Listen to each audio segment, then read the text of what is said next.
እነዚህ አባት በያዙት መስቀል በመባረክ ብቻ እርኩስ መንፈስ ያደረባቸው በስጋ ደዌ የተያዙ በብዙ ጭንቅና ውጣ ውረድ ውስጥ ያሉ ሰዎች በእነዚህ አባት ጸሎትና መስቀል መባረክ ብቻ ይድናሉ። ስጋ ለነፍስ ነፍስ ለስጋ እንዴት እንደምትገዛ ያንን ግራ መስመሩን ብቻ ይዞ ሲሄድ ጸሎት እየተጸለየ አባታችን ሆይ እየተባለ በለውሳት ጸሎት እየተጸለየ በዝምታ ነው የሚኬደው። የታመሙበትን ቦታ ብቻ ጠበሉ ከፍ ዝቅ በማድረግ የሚያጠምቅ ቦታ ነው። ቦታው ላይ ሄጄ አይቼዋለሁ፣ ተጠምቄበታለሁ። በጣም ነው የሚያስጨንቀው፣ በጣም ነው የሚያስፈራው። አምሳለ ሲኦል ነው፣ ጨለማ ነው።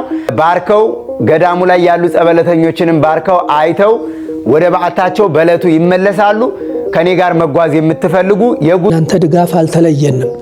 አሁንም ቢሆን ወደፊት አሁን የተጀመረው አሁን ያልኳችሁ ዘመናዊያን ቤቶች ገና ለ50 ለ60 ተማሪዎች ናቸው። የሀገረ ስብከቱ እቅድ እስከ 150 ተማሪዎች የሚያስተናግድ ከሰማይ ወርዶ የሚገጠምበት መስቀል አለ ይባላል። ያንን ቅርጽ እንግዲህ እነሳቸው በራእይ ባዩት በታዘዙት መሰረት ያንን መስቀል የሚያርፍበትና የሚገጠምበት ቦታ ዋሻ ውስጥ ግድግዳ ቆፍረው መስቀል ቅርጽ ሰርተው ያንን ትእዛዝ እየጠበቁ የሚገኙበት ጊዜ ነው። ይህ ጊዜ አብያተ ክርስቲያናት መስራችና አስተዳዳሪ እነዚሁ አባት ናቸው። ይህ ገዳሙ ላይ የላመ የጣመ ምንም አይነት ምግብ አይበላበትም። ምዕመናን ወደ ገዳሙ በሚሄዱበት ጊዜ በእነዚህ አባት ራእይ በመመራትና በእነዚህ አባት መልካም ፈቃድ ነው ይሄ ቤተክርስቲያን የተመሰረተው።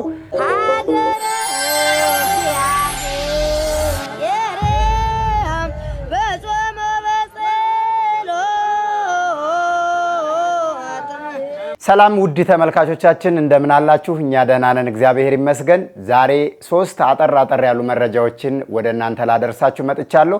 አንደኛው የምዕራብ ጎንደር ሀገረ ስብከት ምን ሊሰራ ነው ነገ በቦሌ መድኃኔዓለም አዳራሽ። ሁለተኛው ስለ ይርጋለም ቅድስት አርሴማ መጋቢት 20 መነሻ መጋቢት 24 መመለሻ የጉዞ ፕሮግራማችንን ዝርዝር መረጃ ልነግራችሁ ነው። ሶስተኛው መዳንና መፈወስ ለምትፈልጉ ሰዎች ብቻ ቅዳሜ መጋቢት 19 አጠር ያለ የደርሶ መልስ ፕሮግራም አለኝ። መሄድ የምትፈልጉ ሰዎች ካላችሁ አብረን ተሰባስበን ደርሰን የምንመጣበት አጭር ፕሮግራም ላሳውቃችሁ እወዳለሁ። እሱም የት ነው ካላችሁኝ ሰሜን ሸዋ ሀገረ ስብከት በጫጫ ክፍለ ከተማ ግራር አንበሳ መጥምቀ መለኮት ቅዱስ ዮሐንስ ቤተክርስቲያን ላይ እነዚህን አባት ምናልባት እንደው እግር ጥሏችሁ በአጋጣሚ የምታቋቸው ከሆነ በሪ ሀገር መድኃኔዓለም ገዳም ላይ ነው የሚገኙት። ግራር አንበሳ መጥምቀ መለኮት ቅዱስ ዮሐንስ ቤተክርስቲያን ሲመሰረት በእነዚህ አባት ራእይ በመመራትና በእነዚህ አባት መልካም ፈቃድ ነው ይሄ ቤተክርስቲያን የተመሰረተው። ታዲያ እነዚህ አባት ከበዓታቸው ከገዳማቸው ወጥተው ቅዳሜ መጋቢት 19 ቀን መጥምቀ መለኮት ግራር አንበሳ ቅዱስ ዮሐንስ ቤተክርስቲያን ላይ ለቡራኬ ይገኛሉ። እኔም ጥሪ ተደርጎልኝ ወደዚህ ቦታ ልሄድ ነው እና ምናልባት በእነዚህ አባት መባረክ መዳን የምትፈልጉ ሰዎች ካላችሁ አዳኝ እግዚአብሔር ቢሆንም ጸጋ በረከት የተሰጣቸው አባት ስለሆኑ አስፈቅደናቸው የተወሰነ ሰው እንዲመጣ ትእዛዝ ስለሰጡ መጓዝ የምትፈልጉ ሰዎች ካላችሁ ከኔ ጋር መሄድ ትችላላችሁ። ስንመለስ እግር መንገዳችንን ሰሚነሽ ኪዳነ ምህረት ተሳልመን የምንመለሰው። ወደ መጀመሪያው መረጃ ስመጣ የምዕራብ ጎንደር ሀገረ ስብከት ነገ በቦሌ መድኃኔዓለም በትልቁ አዳራሽ የገቢ ማሰባሰቢያ ፕሮግራም አላቸው። የገቢ ማሰባሰቢያ ዓላማና ፕሮግራሙ ምንድነው ካላችሁ እንግዲህ የምዕራብ ጎንደር ሀገረ ስብከት ሊቀ ጳጳስ ብፁዕ አቡነ ሰላማ በሀገረ ስብከታቸው መንበረ ጵጵስና ገንዳ ውሃ ላይ ከዚህ በፊት እኔ በዶርቃ ሚዲያ ላይ ትምህርት ቤቱ ላይ ሄጄ ያዳሪ ትምህርት ቤቱን ቀርጬ የልጆቹንም የተማሪዎቹን የብፁዕ አባታችንን መልእክት ለቅቄላችሁ ነበር። አሁን ከዚህ በፊት ሲማሩበት የነበረው ጭቃ በጭቃ ቆርቆሮ በቆርቆሮ የተሰራ ቤት ነበረ። አሁን ግን 2 ብሎኮች በዘመናዊ መልኩ የተሰሩ ዘመናዊ አዳራሾችን ለአዳሪ ትምህርት ቤት ተማሪዎቻቸው በዚህ መልኩ ገንብተው እንግዲህ አሁን የማጠቃለያ ፊኒሺንግ ስራ ላይ ደርሰዋል። ሁሉም ሰው ነገ በቦሌ መድኃኔዓለም ተገኝቶ በተለያዩ ገዳማትና አድባራት አዲስ አበባ ላይ ትኬት ሲሸጥ ቅስቀሳ ሲደረግ ነው የተሰነበተው። ታዲያ ነገ በቦሌ መድኃኔዓለም አዳራሽ ላይ ጥሪ የተደረገላችሁ እህቶች፣ ወንድሞች፣ እናቶች፣ አባቶች፣ አገልጋይ መምህራንና ብፁዓን አበው ሊቃነ ጳጳሳት በቦሌ መድኃኔዓለም አዳራሽ ይገኛሉ። የበኩላችሁን እንድትሳተፉ ብፁዕ አባታችን በዚህ መልኩ ጥሪና መልእክት አስተላልፈዋል። እስቲ ሁሉንም መልእክት የብፁዕ አባታችንንም ጥሪ እንደ አጠቃላይ የትምህርት ቤቱንም ይዘት የሚገልጽ አጠር ያለ ቪዲዮ አይተን እንመለስ። በስመ አብ ወወልድ ወመንፈስ ቅዱስ አሐዱ አምላክ አሜን። የተከበራችሁ የእግዚአብሔር ቤተሰቦች፣ የቤተ ክርስቲያን ልጆች፣ የኢትዮጵያ ወዳጆች፣ በሀገር ውስጥም ከሀገር ውጭም ያላችሁ ሁላችሁ በቅድሚያ እግዚአብሔር አምላክ በሰላም ጠብቆ እንኳን ከዚህ ሰዓት አደረሳችሁ አደረሰን እላለሁ። ዛሬ ከምዕራብ ጎንደር ሀገረ ስብከት የፈለገ ብርሃን አዳሪ አብነት ትምህርት ቤትን ሁኔታ ሂደቱን በመጠኑ እንገልጽላችኋለን። እንግዲህ ፈለገ ብርሃን አዳሪ አብነት ትምህርት ቤት የዛሬ 4 ዓመት የመጀመሪያ የሀገረ ስብከቱ እቅድና ፕላን ብዙ ስራዎች ቢኖሩም ሀገረ ስብከቱ እንግዳ እንደመሆኑ መጠን አዲስ እንደመሆኑ መጠን ሌሎቹን ቅድሚያ ከመስጠት ይልቅ በሰው ላይ መስራት፣ ሰውን መገንባት፣ ሰውን ማነጽ፣ ሰውን ማውጣት ተገቢ ሆኖ በማግኘቱ አብነት ትምህርት ቤቱ እንዲጀመር አድርጓል።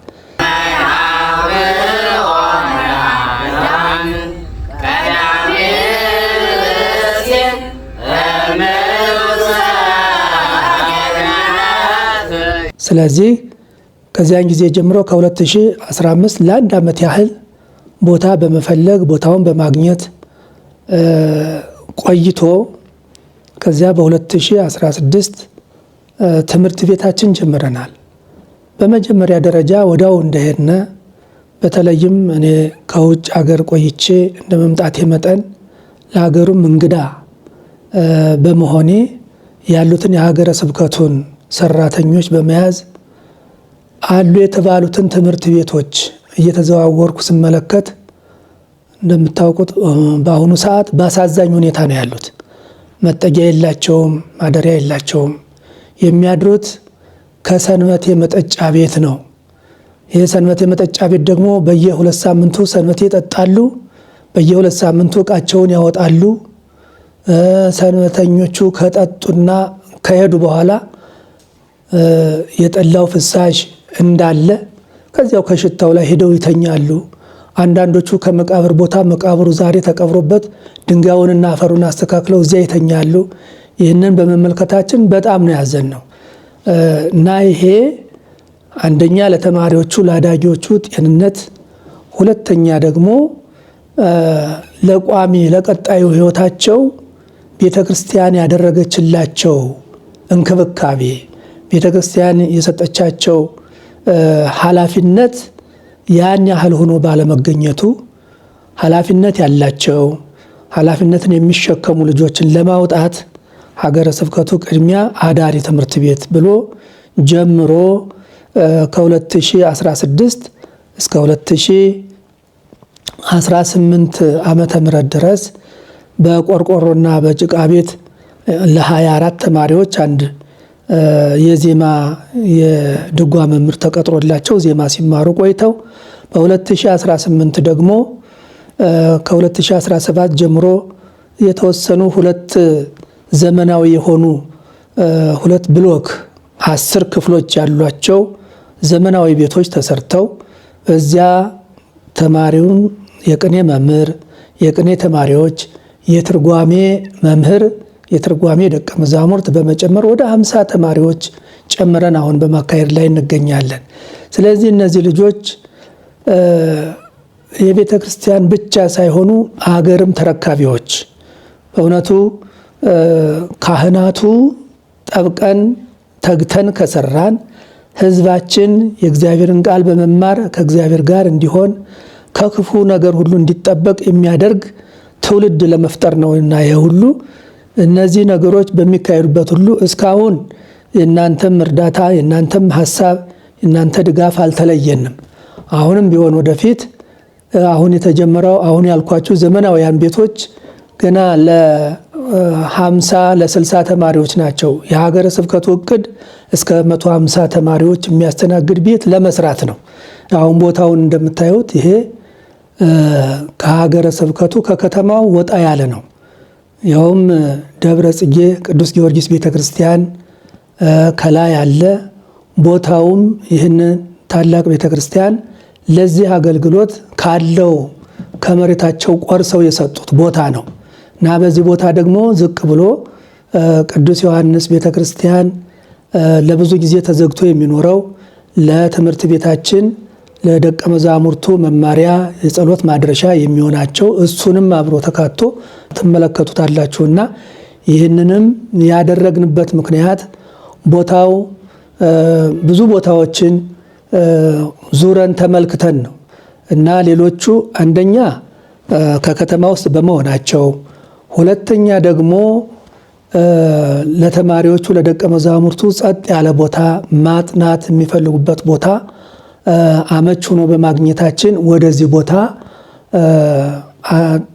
አዛውረን ወይም ደግሞ ወደዚህ ቦታ ይህንን ቦታ መርጠን እዚህ ላይ ሰርተነዋል እና እንደሚታወቀው ሁሉ አሁን ከላይ እንደገለጽ ነው ደቀ መዛሙርቱ አሁን ለጊዜው 50 ናቸው ብለናል። የተሰሩት ቅድም ያልኳችሁ 10 ክፍሎች ገና የማደሪያ ብቻ ነው እንጂ የመማሪያ ክፍሎች የሏቸውም፣ የመመገቢያ ክፍሎች የሏቸውም። ብዙ ነገሮች ያስፈልጋሉ። ከዚያ በተጨማሪ ዋናው ትምህርት ቤቱ ቅድም እንዳልኩት እስከ 200 እስከ 150 ተማሪ ድረስ ስላሰብነ ትልቁ ትምህርት ቤት ገና ወደፊት እየታቀደ ነው እና ይህንን ሁሉ ከሀሳብ አስገብታችሁ አንደኛ በምግብ በኩል ያው እንደተለመደው አዳሪ ትምህርት ቤት ነው። ምግባቸው ከዚያው ነው የሚዘጋጀው።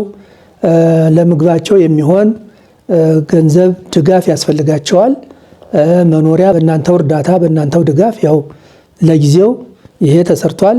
ቀጣዩንም ደግሞ በእናንተ ድጋፍ ከፍተኛው ትልቁ ጉባኤ ቤት እንደምንሰራ ተስፋ እያደረግን ጉዟችን እዚህ ላይ ነው ያለው። አዎ ለዚህ አገልግሎት እንግዲህ በዚያው በሀገረ ስብከታችን ከሀገረ ስብከቱ ሰራተኞች፣ ከወረዳ ሰራተኞች፣ ከዚያው ከከተማው ከካህናቱም ከምእመናኑም ኮሚቴ አቋቁመን በዚያ በኩል ያለውን እንቅስቃሴ በደንብ አድርገው በጧት በማታ ሳይለዩ ተማሪዎቹንም አይዟችሁ እያሉ ጸባያችሁን እንድታርሙ፣ ራሳችሁን ዝቅ እንድታደርጉ፣ የትህትና ልጆች እንድትሆኑ ማንኛውንም ሰው ትንሽም ትልቅም ይሆን አክብራችሁ ስትነጋገሩ ቃላችሁ የታረመ መሆን አለበት። እነዚህ ደቀ መዛሙርት የሚበሉትም የሚጠጡትም የሚታጠቡበትም በረሃ ነው፣ ውሃ ያስፈልጋል። እንዳይቸጋገሩ እንዳይጨናነቁ በቃ ለእናንተ ተቸግራችሁ ብፁዕ አባታችን እንግዲህ በአዲስ አበባ በየአብያተ ክርስቲያናቱ ይንቀሳቀሳሉ፣ ይደክማሉ። እንዲህ አድርገው እናንተን መከራ አይተው የሰው ፊት ገርፈዋቸው ነው አምጥተው እናንተን በደስታ እንድትኖሩ ነገ ትልቅ ሰዎች እንድትሆኑ ዋጋ እየከፈሉላችሁ ያለው በቃ ዝም ብሎ የሚመጣ ነገር አይደለም። የነገዋ ቤተክርስቲያን እነዚህ በረሃ ልጆች ተመልካች የሌላቸው ተምረው ነገዋን ቤተክርስቲያን እኔን ተክተው ቤተክርስቲያናን ያሳድጋሉ ይጠብቃሉ ብሎ ቅዱሳን ኦስቴታ ጽላተ ኪዳን በአጭር ጊዜ በጣም ብዙ እውቀት የሸመቱ ናቸው። የትምህርት ቤት የተመሰረተበትም ዓላማ ለዚሁ ነው። በአጭር ጊዜ ዘርፈ ብዙ ስራዎችን ማከናወን የሚችሉ ሊቃውንትን መፍጠር ቤተክርስቲያን ህልውና የማስቀጠል ጉዳይ ነው። ለሁላችንም ሰው ሆነን ለመቀጠላችን ትልቁን ድርሻ የምትወስደው ቤተክርስቲያን ናት።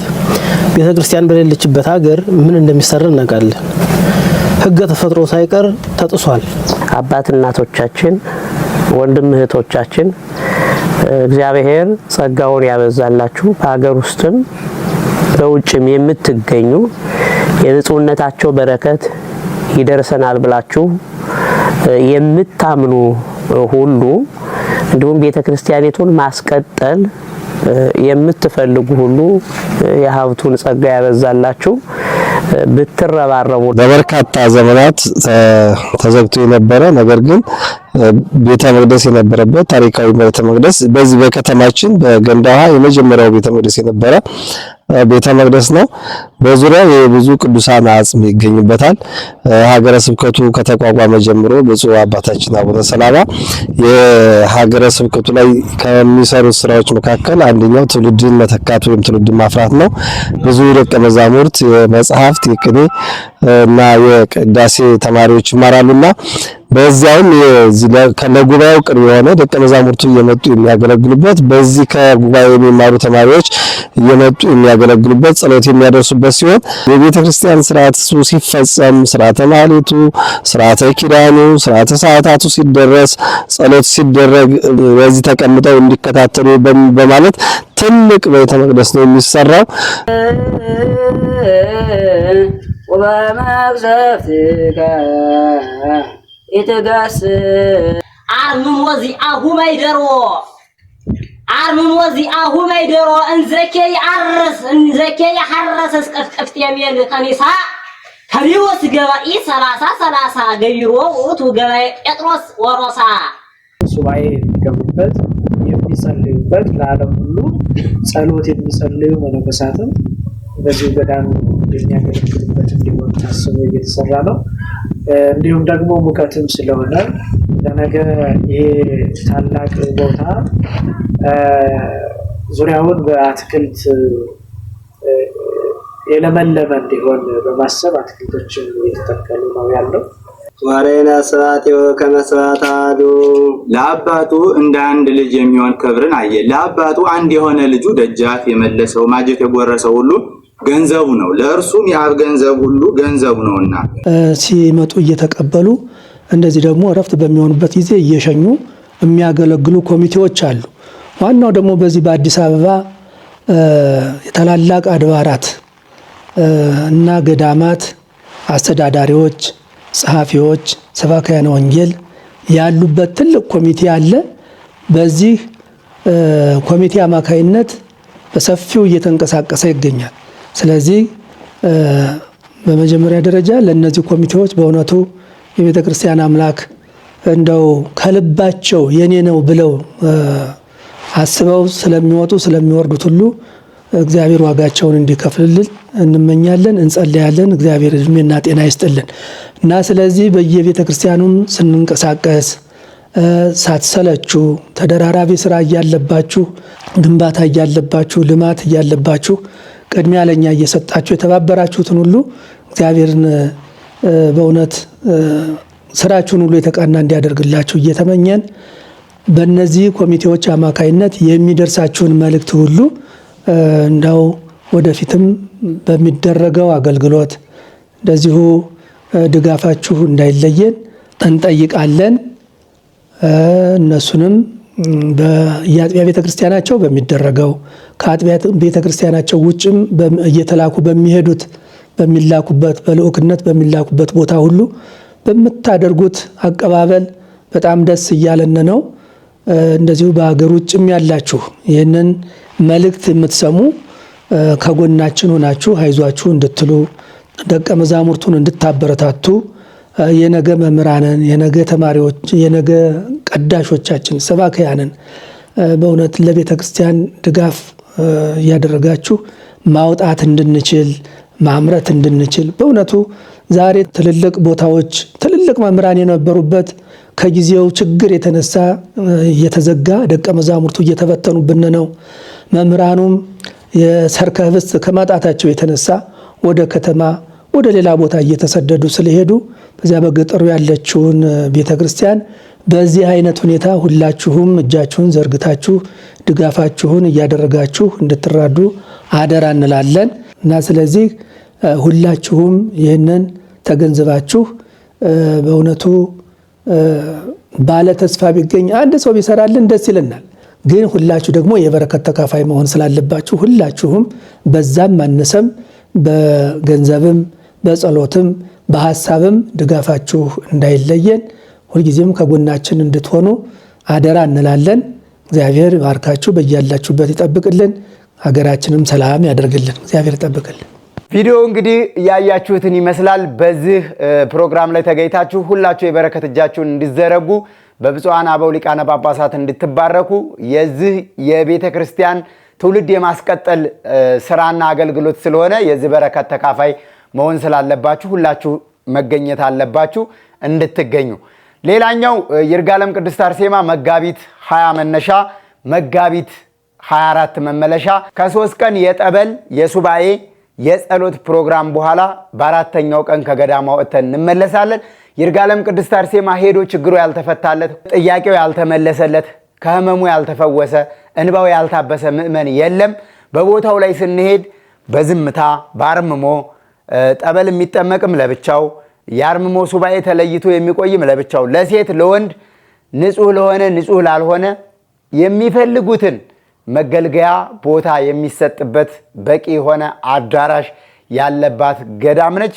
እዚች ቦታ ላይ ሄዳችሁ ችግራችሁን ለሰማዕቷ ለቅድስት አርሴማ በመንገር ሰማዕቷ ቅድስት አርሴማን በአማላጅነቷ በጸሎቷ እንድታግዘን በመማፀን አምላካችን እግዚአብሔር ደግሞ በምህረት በቸርነቱ እንዲጎበኘን በማልቀስ ይህንን ጾም እየሰገድን እያለቀስን እየጸለይን ደጅ ጸንተን የምንመለስበት ከስጋ ደዌ የምንፈወስበት በነፍሳችንም በረከትና ድህነትን የምናገኝበት ታላቅ መንፈሳዊ ጉዞ ነው። በቦታው ላይ በሚኖረን ቆይታ እጅግ ደስ የሚል በቃላት የማይገለጽ በረከት አግኝተን የምንመጣበት ጉዞ እንደሚሆን ከወዲሁ ልነግራችሁ ፈልጋለሁ።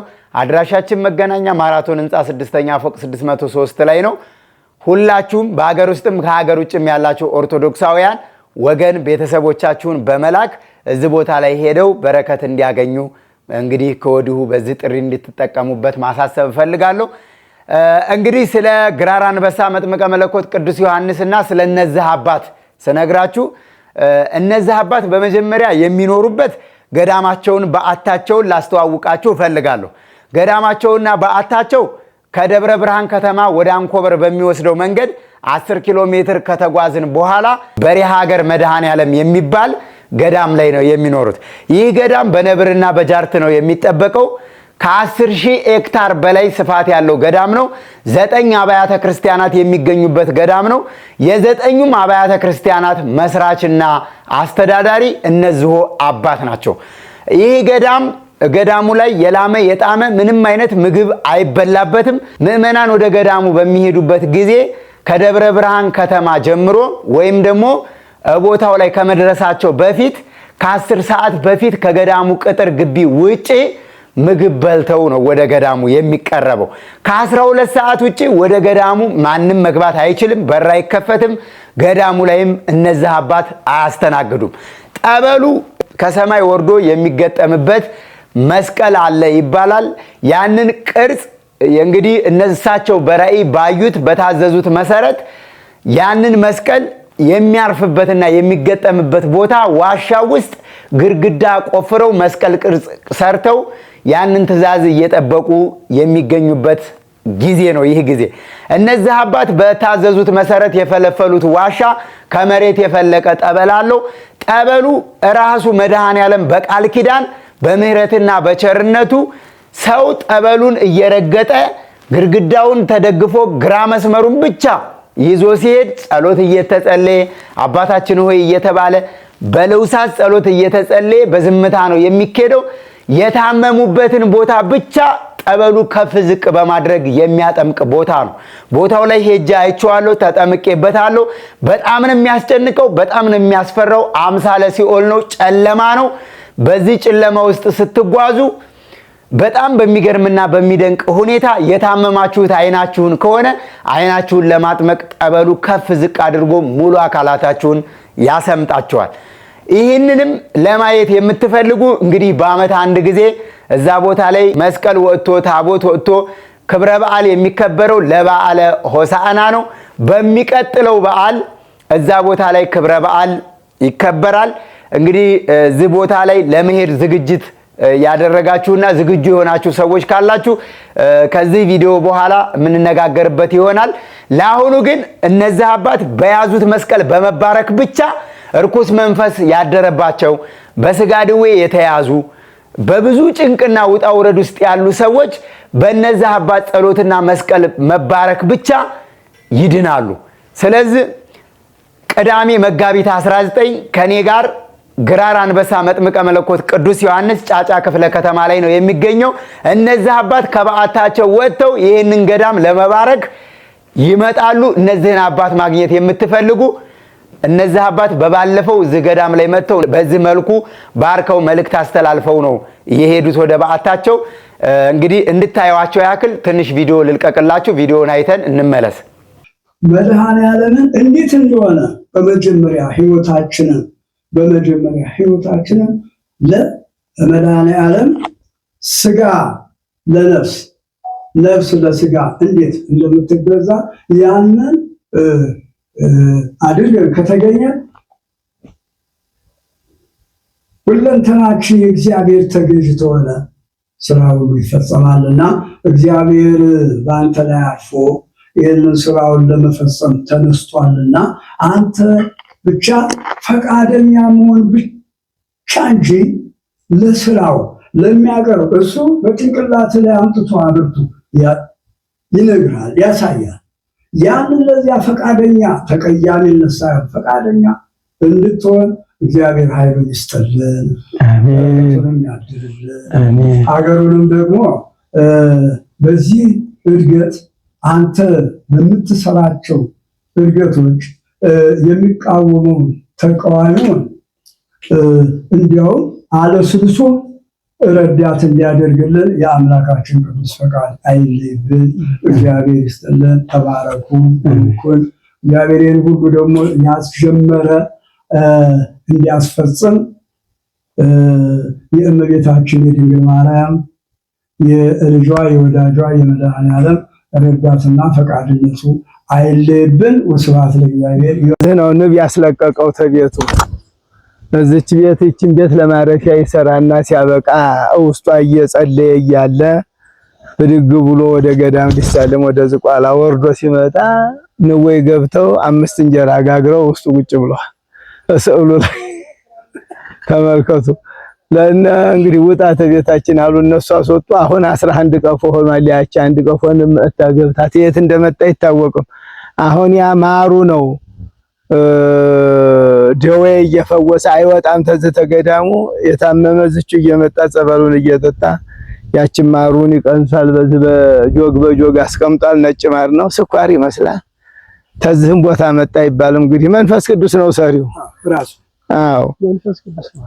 ቪዲዮውን እንዳያችሁት ነው። እነዚህ አባት ይህንን ገዳም ለመሰረተው ልጅ መጀመሪያ የት ሄዶ ሱባኤ መግባት እንዳለበት ምን አይነት ቤተክርስቲያን እንደሚሰራ በራእይ ተመርተው ይሄን ልጅ አግኝተው በደንብ አድርገው ነግረውት ነበረ። ደሳሳ ቤተክርስቲያን ነበረች። እሷን እንደ ውስጧን ሀርማታ ሊሾና ጂፕሰም ለመስራት እዛ በ2012 እሷን ሰርቼ ገዳሙን ግን እዛ ለመመስረት ነበር የኔ እቅድ። ግን እዛም ብጀምር አልተሳካልኝም። አባታችንንም እንዲህ እዛ ልጀምር ነው ሀገሩን ወድጄዋለሁ እዛ ልሰራ ነው ብላቸው የተፈቀደልህ ሀገር ላይ ነው እንጂ እዛ በከንቱ ትደክማለህ እንጂ እዛ ሰርተ አትፈጽመው። ትጀምረዋለህ ትተዋለህ እንጂ ሀገር ላይ ሂድና ሀገር ላይ ነው የምትሰራው። የተፈቀደልህ ሀገር ላይ ብቻ ነው። እሱም እሳቸው ባሉት መሰረት ያሉት ቦታ ላይ ሄዶ ሱባኤ በመያዝ ጸሎት በመያዝ እግዚአብሔር እንዲፈቅድለት ፈቃደ እግዚአብሔርን በመጠየቅ ይሄንን ቤተክርስቲያን በዚህ ልክ መስርቶ አሁን ላይ መቃኞ ቤተክርስቲያኑ አገልግሎት እየሰጠ አዲስ ህንጻ ቤተክርስቲያን በውሃ ላይ የሚሰራ ቤተክርስቲያን ደግሞ እየተቆፈረ ነው የሚገኘው።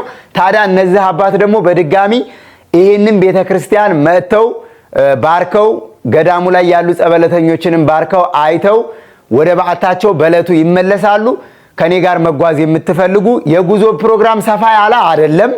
ነገር ግን ከዚህ ገዳም የሚመጡ አባቶችም ይኖራሉ።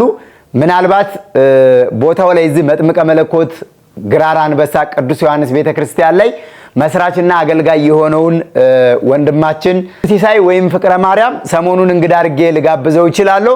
ዛሬ ግን መልእክቱ እንደደረሰኝ ወደ እናንተ የመጣሁት ይሄንን እድል ቅድሚያ እንድትጠቀሙበት ብዬ ነው። በደንብ ለይታችሁ መስማትና ማወቅ ያለባችሁ ቅዳሜ ቀን ከኔ ጋር ቦታው ላይ እኔ እሳቸው እንደሚመጡ ጥሪ ስለተደረገልኝ ለመባረክ ነው የምሄደው። ሰፋ ያለ የጉዞ ፕሮግራም አይደለም። ነገር ግን መጓዝ የምትፈልጉ ሰዎች ካላችሁ 5ም 15ም 20ም 30ም ሆነን ደርሰን እንመለሳለን። በጉዟችን ላይ ደርሰን ስንመለስ ሰሚነሽ ኪዳነ ምሕረት ገብተን እንሳለማለን። ቦታው ላይ በረከት አግኝተን ተጠምቀን በእነዚህ አባት መስቀል ተባርከን እንመለሳለን። ጠበል እንጠመቃለን። ገዳሙ ራሱ ምግብ ያዘጋጃል። እዛው ቦታ ላይ በረከቱን ተሳትፈን እንመለሳለን። እንዳጠቃላይ ከዚህ የጉዞ ፕሮግራም የሚገኝ ትርፍ ካለም እዛው ገዳሙ ላይ ሰጥተን እንመለሳለን። ሁላችሁም የዚህ በረከት ተካፋይ እንድትሆኑ መልእክቱን ማስተላለፍ እፈልጋለሁ። በተጨማሪ እነዚህ አባት የሚገኙት እንደነገርኳችሁ ከደብረ ብርሃን ከተማ ወደ አንኮበር በሚወስደው መንገድ በሬ ሀገር መድኃኔዓለም የሚባል ገዳም ላይ ነው። ለሚቀጥለው ለበዓለ ሆሳዕና እንሄዳለን ካላችሁ ደግሞ ተነጋግረን ሄደን ገዳሙን ረግጠን በጠበሉ ተጠምቀን ድነን ተፈውሰን እንመለሳለን። ስለነበረን ቆይታ አምላካችን እግዚአብሔር ስሙ የተመሰገነ ይሁን። ለየትኛውም ጉዞ ፕሮግራም ለመደወል ከታች በሚቀመጡ ስልክ ቁጥሮች መደወል ትችላላችሁ። በአካል ለመምጣት አድራሻችን መገናኛ ማራቶን ህንፃ 6ኛ ፎቅ 603 ላይ ነው።